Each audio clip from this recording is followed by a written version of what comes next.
नमस्कार दोस्तों, मैं हूँ काउंसलिंग साइकोलॉजिस्ट आराधना मिश्रा। आज हम बात करने वाले हैं एक ऐसी मेंटल हेल्थ कंडीशन के बारे में जो लाखों लोगों की जिंदगी मुश्किल बना रही है, लेकिन ज्यादातर लोगों को पता भी नहीं होता कि ये एक ट्रीटेबल डिसऑर्डर है। मैं बात कर रही हूँ GAD यानी जनरलाइज्ड एंजाइटी डिसऑर्डर। एक ऐसी मेंटल हेल्थ कंडीशन जिसमें इंसान रोजमर्रा की छोटी छोटी सिचुएशंस को लेकर लगातार एक्सेसिव और अनकंट्रोलेबल वरी महसूस करता है। ये चिंता इतनी ज्यादा होती है कि खुद को काम करना मुश्किल हो जाता है और इससे डेली लाइफ के वर्क, स्लीप और रिलेशनशिप्स तक प्रभावित होने लगते हैं। GAD वाले व्यक्ति को लगता है मेरा नेचर ही ऐसा है, मैं थोड़ा ज्यादा सोचता या सोचती हूँ। लेकिन सच ये है, जब सोच इतना बढ़ जाए कि दिमाग कभी रुकता ही ना हो तो ये सिर्फ आदत नहीं, एक डिसऑर्डर है। GAD में व्यक्ति पैथोलॉजिकल वरी करता है, यानी वो चिंता जो अब नॉर्मल से आगे बढ़कर स्ट्रॉन्ग ट्रेवलिंग लेवल तक पहुंच गई है। GAD का दिमाग हर सिचुएशन को ओवर एस्टिमेट करता है। इसे साइकोलॉजी में कैटास्ट्रोफिक थिंकिंग कहा जाता है। ऐसे लोगों को लगता है कि उनका दिमाग नॉन स्टॉप चलता रहता है, मन कभी शांत नहीं होता और बार बार यही ख्याल आता है कुछ गलत होने वाला है, कुछ खराब हो जाएगा, कुछ बुरा हो सकता है। ये ख्याल ज्यादातर फ्यूचर को लेकर होते हैं।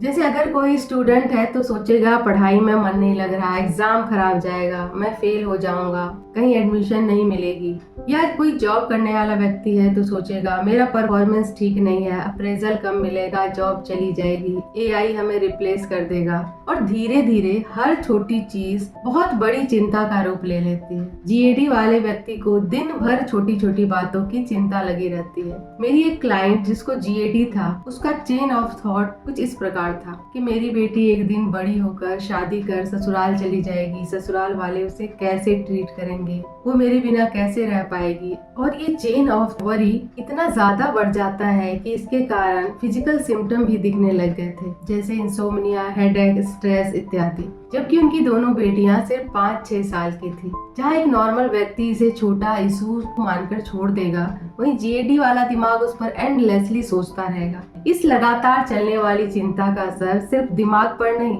शरीर पर भी पड़ता है। ऐसे लोग बताते हैं कि वे हमेशा थका हुआ महसूस करते हैं, ध्यान नहीं लगा पाते, मसल्स टेंस्ड रहती है, सिर दर्द या नींद की कमी की शिकायत रहती है, दिमाग जैसे कभी ऑफ ही नहीं होता।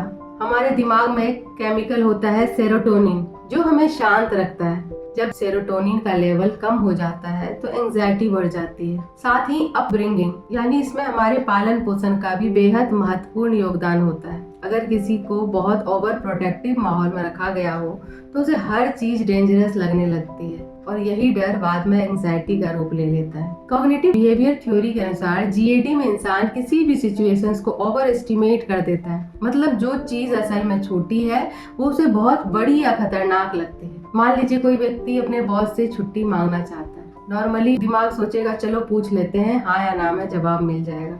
लेकिन अगर उसे GAD है तो उसका दिमाग बोलेगा कहीं बॉस बुरा ना मान जाए, कहीं सबके सामने इंसल्ट ना हो जाए, कहीं जॉब ही ना चली जाए। इस डर से वो छुट्टी मांगता ही नहीं और यही अवॉइडेंस उसके डर को और बढ़ा देता है। अब इसके ट्रीटमेंट के बारे में बात करते हैं।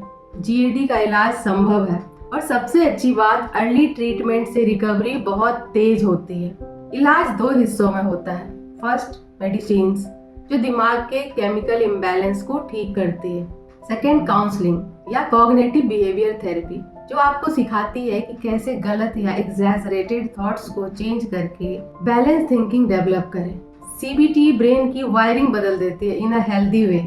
अगर आपको या आपके किसी करीबी को ये लक्षण दिख रहे हैं तो शर्म या डर मत कीजिए, हेल्प लीजिए, क्योंकि आपकी मेंटल हेल्थ उतनी ही जरूरी है जितनी फिजिकल हेल्थ। सबसे जरूरी बात, GAD एक कॉमन प्रॉब्लम है और इससे उबरना पूरी तरह संभव है। बस जरूरी है आप इसे इग्नोर ना करें और समय रहते किसी एक्सपर्ट से हेल्प लें।